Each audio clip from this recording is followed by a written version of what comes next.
Pozdrav svima! Danas donosimo priču koja je potresla regiju i otvorila više pitanja nego odgovora. Krećemo bez odgađanja.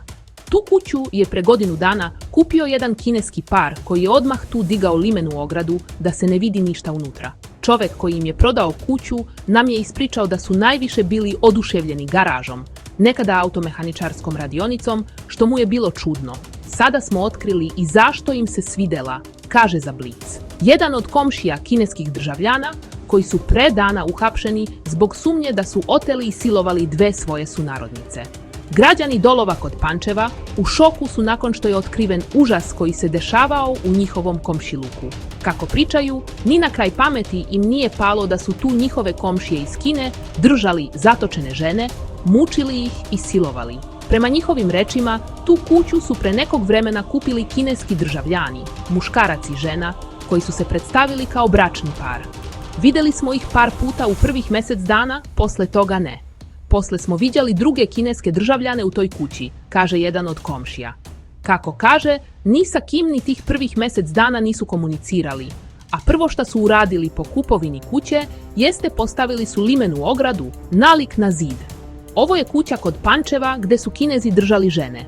Samo su kratko pričali sa jednim komšijom kojem su rekli da se bave turizmom. Imali su tu ispred kuće stalno parkiran auto subotičkih tablica. Taj auto je policija odvezla, kaže komšija. Prema njegovim rečima, čuo je da je prvi vlasnik kuće ispričao nakon što je otkriven užas da je kineski bračni par bio oduševljen garažom.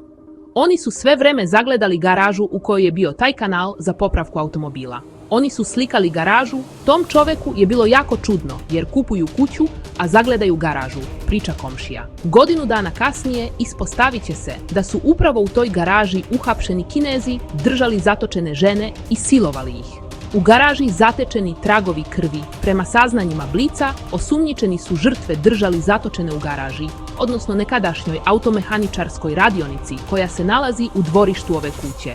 Sumnja se da su bile u kanalu za automobile i da ih je tamo nadzirao jedan od njih. Navodno, spasile su se tako što su u toj radionici našle čekić kojim su udarile osumnjičenog i pobegle. Sa sobom su ponele i sekiru i bežale sve do komšija, kaže izvor Blica. Blic je ekskluzivno došao u posed snimka na kojem se vide preplašene žene koje trče ulicom i mole za pomoć. Kako se vidi na snimku koji traje 32 sekunde, dve žene bez jakne trčale su ulicom i na kineskom nešto govorile. U rukama su držale čekić i sekiru.